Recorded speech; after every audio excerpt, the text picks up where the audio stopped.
ব্লগের শুরুতেই সবাইকে শুভ পঞ্চমী। পুজো আসছে আসছে কত অপেক্ষার পর পুজো তো চলেই এলো।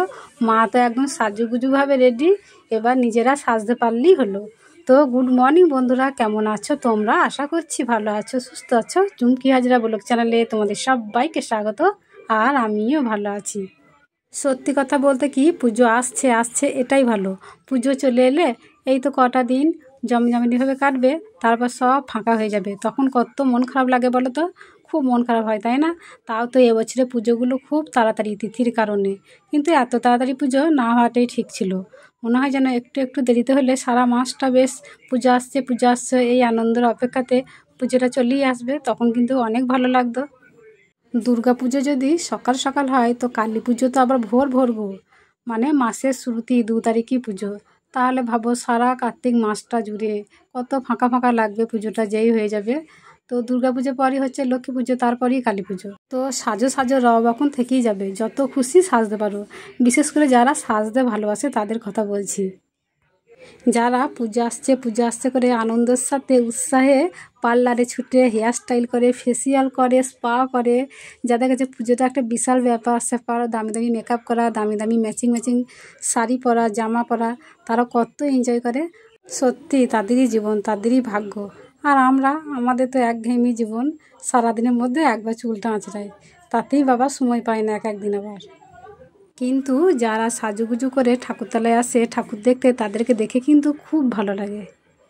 তোমাদের সঙ্গে পুজোর গল্প করতে করতে আমি কিন্তু অনেকগুলো কাজও সেরে ফেললাম। সকালবেলাতে উঠে বাসন ধোয়া হয়ে গেছে একবার, আর এগুলো হচ্ছে চা খাওয়ার বাসন, তাই এখন ধুয়ে নিচ্ছি। আর সকাল থেকে দেখো কেমন রোদ দিয়েছে, একদম ফাটাফাটি রোদ দিয়েছে।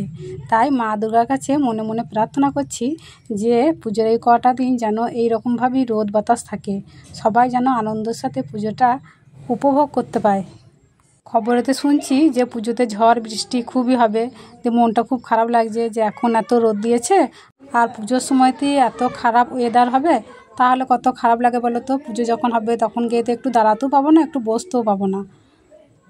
বেশি খারাপ লাগে ওই বাচ্চা বাচ্চা ছেলে মেয়েদের জন্য, যারা পুজোর আগে থেকে কত কিছু কিনছে সাজ করব বলে, আজকে এরকম সাজবো কালকে ওই রকম সাজবো। তাদের পরিস্থিতি কত খারাপ হবে, তারা কত ভেঙে পড়বে মনের দিক থেকে।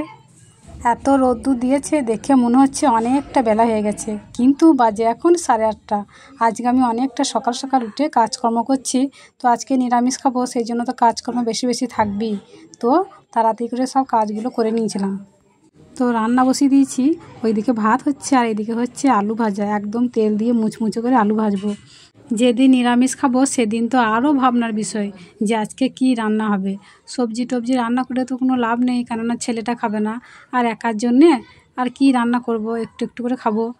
কালকে তো মাংস রান্না করেছিলাম, কোনো কথা হয় নাই, বেশ চুপচাপ বসে ভাত খেয়েছে। কিন্তু আজকে আবার খেতে গিয়ে কী করবে জানি না। তবে এটা বুঝে গেছে যে নিরামিষ খাওয়ার দিনে এই রকমই তরকারি হয়। তো আলু ভাজা হয়ে গেছে, আর এখন সয়াবিন বড়ি ভিজিতে দিয়েছিলাম, যে সয়াবিন বড়িটাই ঝাল করব। আর আলু ভাতে দিয়েছি, ডাল আর করিনি, কেননা মুগ ডাল খেতে খুব একটা পছন্দ করি না। মুগ ডাল বা বিরির ডাল ওইসব এত ভালো লাগে না, তো মুসুর ডালটাই হলে একটু খাই আর কি। তো তেল দিয়ে ভেজে নিলাম, আর আজকে সিলেতে মশলা বাটলাম।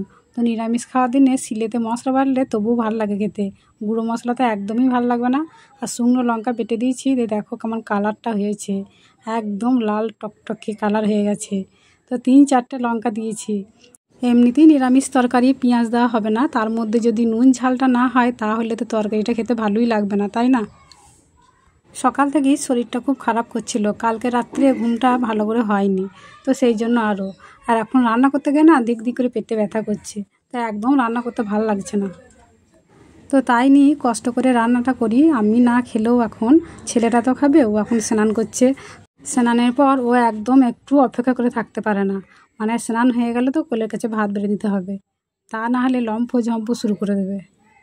দুপুরবেলাতে তো ভাত খেতে পারিনি, তো গ্যাসের ট্যাবলেট খেয়ে শুয়েছিলাম। তো ভাবলাম যখন খিদে পাবে বিকেলবেলায় বা সন্ধ্যেবেলায় তখন খাবো, কিন্তু ধিক ধিক করে পেটে ব্যথাটা ছিল, দুপুরও খেতে পারিনি, রাত্রেও খেতে পারিনি। তো একটু জল খেয়ে শুয়ে পড়েছিলাম আর কি রাত্রে। আর এই জামা প্যান্টটা বিট্টু ঠাকুমা কিনে দিল, তো এখন দেখছে আর কি মাপ করে যে হয়েছে কি না। তো প্যান্টটা ঠিকঠাকই হয়েছে, কিন্তু জামাটা মনে হচ্ছে ছোটো হবে, তাই আমি ওকে বলছি তো আগে পরে দেখে নে। তো পরে দেখলে এখনই যদি পরে দেখে তো ছোটো হয়ে গেলে সঙ্গে সঙ্গে ঘুরে দিয়ে আসা হবে, তাই না? আর একদম টাইট ফিট জামা কিনে তো লাভ নেই, ফালতু, মানে পরতে যাবে এতে ফেটে যাবে, পরতে পারবে না। আর এই নতুন নতুন জামা প্যান্টগুলো এখন তো অনেক দিন পরা হবে, এখন তো ভরে রেখে দেবো, তাহলে তো আরও ছোটো হয়ে যাবে, তো সেই জন্য বলছি আর কি।